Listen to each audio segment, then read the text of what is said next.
हम लोग सिद्ध करें कि √3 एक अपरिमेय संख्या है। एगो पढ़ेंगे, इसी पर 100 बना लेंगे। यानी कि यह किस पर लागू होगा? अभाज्य संख्या समझता है ना हो। अभाज्य संख्या किसे कहते हैं? जिसमें किसी संख्या से भाग न लगे। अगर हम √3 का सिद्ध कर दिए तो √2 का भी सिद्ध करेंगे इसी प्रकार। यानी कि अभाज्य संख्या देखो कौन कौन होता है। इसमें से एगो परीक्षा में आएगा ही आएगा कि निम्नलिखित में अभाज्य संख्या कौन है। समझ में आ गया? एगो वो क्वेश्चन ना तो ये क्वेश्चन आएगा, सबसे छोटी अभाज्य संख्या कौन है। ये दोनों क्वेश्चन में से एगो ऑब्जेक्टिव आएगा। तो जब इसको सिद्ध करने जा रहे हैं कि अपरिमेय संख्या की क्या √3 एक अपरिमेय संख्या है, तो जब √3 एक अपरिमेय संख्या सिद्ध करने जा रहे हैं तो इसी वक्त हम लोग देख लेंगे कि जितना अभाज्य संख्या है सब के सब इसी पर सिद्ध होगा। और अभाज्य संख्या के लिए हम लोग क्या करते हैं, लिख भी लेते हैं ताकि पता चलेगा कि एक नंबरिया में हमको क्या हो जाएगा, डाउट खत्म हो जाएगा।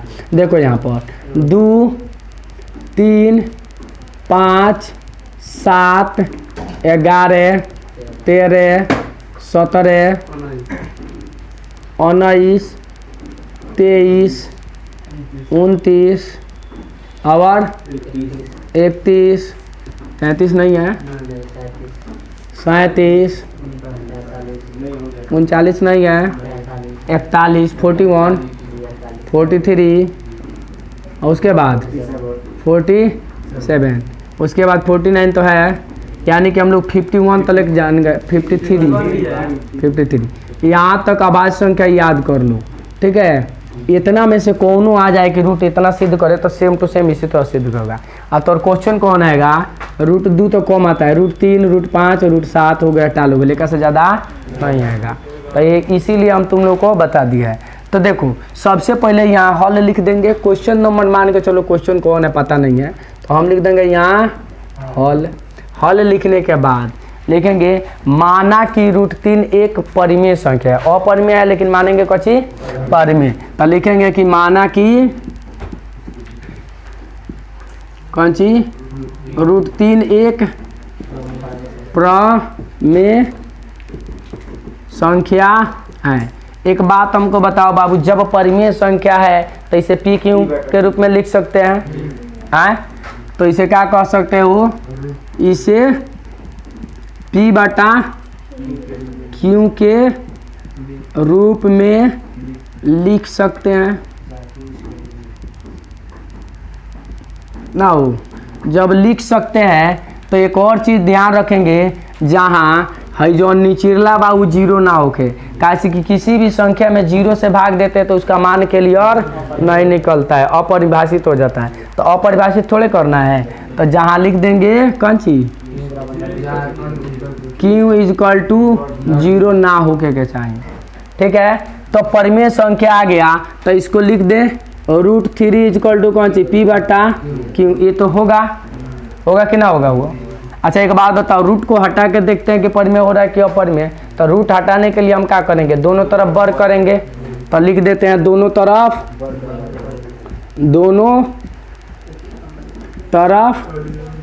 वर्ग करने पर, तो दोनों तरफ वर्ग करेंगे तो √3 के स्क्वायर बराबर P/Q का स्क्वायर। √3 के स्क्वायर कितना हो जाएगा, हाई हो जाएगा P² बटा कितना Q²। बाटा में 1 लिख ले, तिरछा तीसरी गुना कर ले, P² बराबर कितना हो जाएगा 3Q²। इसका मतलब Q 2 बेर है। अच्छा एक बात बताओ, हाई जब Q इसका गुणनखंड है या P² बराबर Q² 3Q² हो रहा है, इसका मतलब ये P² है, इसका गुणनखंड है ना, इसके बीच में गुना है ना हो। मान के चलिए यहाँ पर बोर्ड पर देखते हैं, अगर यहाँ लिखा हुआ है 6 के स्क्वायर, क्या लिखा हो 6 के स्क्वायर कितना होता है 36। अगर 36 लिखा है तो इसका गुणनखंड कैसे हो जाएगा 2 गुने 3 होता है ना हो। तो एक सवाल हमारे दिमाग में ये आया है कि तुम लोग एक बात बताओ, क्या हो इसका एक बात बताओ तुम लोग कि जब इसका गुणनखंड या गुणा के रूप में लिखे हैं तो इस सब से भाग इसमें लगेगा ना हो। यानी इस 2 से भी लग जाएगा, इस 3 से भी लग जाएगा, इस P से भी लग जाएगा, इस 3 से भी लग जाएगा, इस सब कोने से इसमें भाग लगेगा।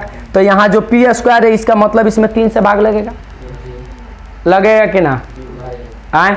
तो जब इसमें 3 से भाग हमारा लगेगा तो क्या होगा, इसका मतलब कि पी स्क्वायर को 3 विभाजित करता है। आए फोन आया क्या मैंने मोबाइल में, ठीक है क्या, पी स्क्वायर को 3 विभाजित करता है। एक बात बताओ, जब पी स्क्वायर को विभाजित कर रहा है यानी कि 6 के स्क्वायर को 2 विभाजित कर रहा है तो पक्का है कि 6 को विभाजित करेगा, इसमें कोनो डाउट है क्या, डाउट नहीं न है। तो यह 6 के लिए भी भाग लग जाएगा। इसी प्रकार पी स्क्वायर को विभाजित करता है तो पी को भी लग जाएगा, पी को भी विभाजित करेगा,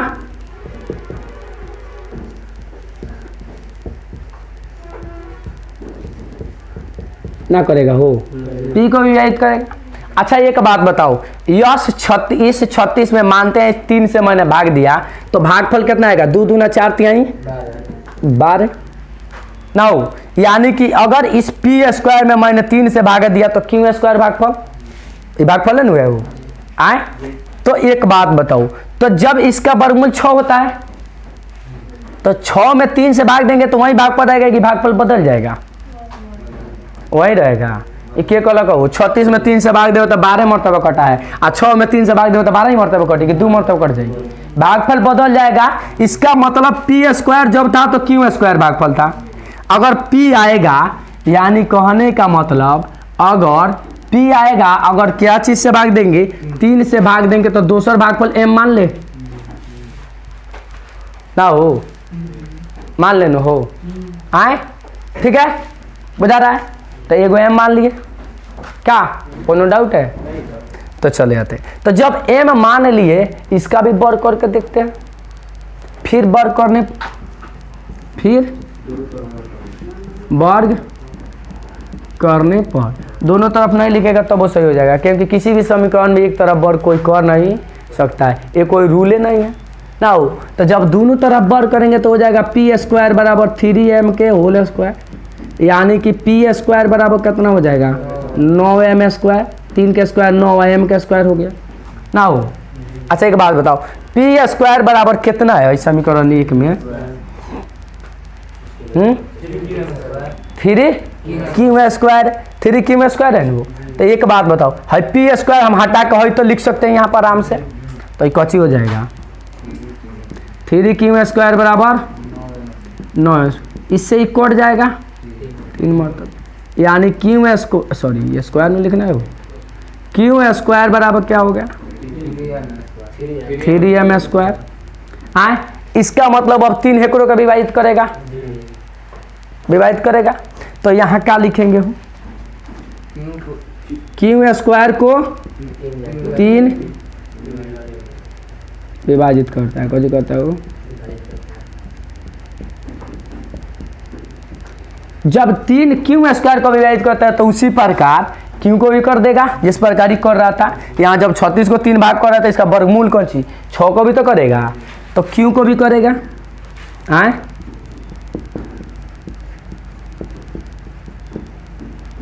करेगा ना वो, क्यू को भी करेगा। एक बात अब समझ में आने वाला है, यह जो 3 हम लिखे थे पी बटा क्यू, इसका कोई गुणनखंड था, √3 को किसी से कटा सकते हैं हम नहीं नो, इसका कोई गुणनखंड, √3 का कोई गुणनखंड नहीं, इसका कोई गुणनखंड नहीं था, कौन सी था 1 था, 1 से नहीं कट जाएगा, कोई भी चीज 1 से कट जाएगा। इसका सार्व गुणनखंड कौन सी हो गया वो, इसका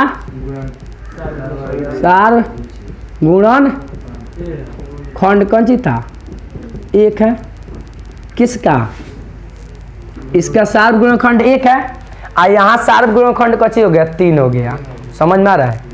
यहाँ पर मैंने दिखाया, मैंने यह 3 किसी से कटने वाला था, मैंने पहले ही बता दिया, ये सब चीज अब कच्ची है, अभाज्य संख्या, अभाज्य संख्या का कबो सार्व गुणनखंड 1 होता है, इसको यहाँ पर पहले ही हमको लिख देना चाहिए, छोड़ दिए थे, समझाने के वक्त याद आया कि नहीं लिखे तो लिख दिया, ठीक है। तो इसका सार्व गुणनखंड कौन कच्ची है 1 है, यहाँ पर 1 और यहाँ पर कच्ची कर रहा है 3 है। एक बात बताओ, एक संख्या का पहले गुणनखंड कर रहा है तो नहीं हो रहा है, इधर जब निकाल के आ रहे हैं तो गुणनखंड हो रहा है, इसका मतलब कि हम जो माने वो सही है नहीं ना है, अतः हमारी मान्यता क्या हो गया, अतः लिखना है तो हम सीधे हमारी लिखते हैं, अतः हमारी मान्यता गलत है ना हो। और जब गलत है तो √3 कची हो गया, हम कची माने थे वो परिमेय संख्या, जब गलत होगा तो अपरिमेय संख्या हो जाए। तो √3 एक परिमेय संख्या है। जब √3 का गुणनखंड यहाँ पर केवल एक है, यहाँ साबित कर रहे हैं तो 3 भी है, इसका मतलब क्या हो गया, यह गलत हो गया। इसका मतलब √3 क्या हो गया, एक अपरिमेय संख्या हो गया। ठीक है, कितना लड़का सबको देखेगा तुम लोग हियाँ से बनाते आएगा और यहाँ लिख देगा इसी प्रकार क्यों को भी हम क्या करेंगे, लेकिन ये इतना बनैले के बाद इतना बनाना है, उसी प्रकार क्यों करेगा, ये करने के दिखाना भी है। लड़का सब पूछता है 2 नंबर के परीक्षा में आएगा तो क्या करता है, तो लिख देता है, लगता है इसी प्रकार इसको भी करेंगे। अरे इसको भी कैसे करेंगे, एक बात बताओ तू हमको, हम लिख दिए 9/7, ठीक है, 3 से कटेगा 3 मरतबे, 3 से ना कटे तो काट देबो। तो पी को तूने दिखा दिया कि 3 से विभाज्य लग रहा है, क्यों के कौन, तो अरे कौन दिखाएगा रे, एग्जामिनर आगे सर एग्जामिनर दिखाएगा, लेकिन सब ये लिख देता है, क्या दिखा देता है कि 3 से कट रहा है, और 3 से कट रहा है, नहीं कट रहा है तो काट देबो तू नहीं। इसलिए इसको भी दिखाना है और इसको भी दिखाना है, दोनों दिखाने के बाद दिखाना है कची की अपरिमेय संख्या है। ठीक है, और यहाँ पर देखो, यहाँ √2, √3, √5, √7, √11, √13, √17, √19, √23, √29, √31 और √37, √41, √47, इस सब का मान इसी तरह बदलेगा। बस चेंज देखो फर्क कितना पड़ेगा। अगर तुमको 5 बनाना है तो लो से यहाँ 5 लिख दे, यहाँ कच लिख दे 5, यहाँ भी लिख दे, हाँ, और समझ में अब क्या समझाए, तो पूरा 5 तो लिख देने तो तब न समझाएंगे, वो आधा 2 आधा 5 के समझाएंगे ना। तो यह कची हो जाएगा 5, यह कची हो जाएगा 5, अभी स्क्वायर किए तो 25 न हो जाएगा, वो 25 हो जाएगा। 5 का वर्गमूल 25, यहाँ कहेंगे हो जाएगा रूट में, अरे छोटो है, यहाँ कची हो जाएगा है, यहाँ 5 हो जाएगा, यहाँ कची हो जाएगा 5 होगा, यहाँ न 25 होगा रे, यहाँ कौन, यहाँ कची हो जाएगा वो 5, यहाँ कची 5, यहाँ कची 25, कट जाएगा तो 5, क्या हो गया। अच्छा मैंने यहाँ 5 लिखी, यहाँ 25 काट के 5 लिखी, फिर यहाँ 5 लिख दे, फिर यहाँ 5 लिख दे, और फिर यहाँ, अरे बाप रे 25 नहीं बनाया है, 5 का स्क्वायर 25, और फिर क्या नहीं किया, यहाँ कची 5, इस तरह सिद्ध कर लेना, 3 का बन गया। तुमको 7 रहेगा तो 7 का लिख देंगे। एक काम करना 100 बना देता नहीं तो घर जाके ठीक बा, खाली सूती कौन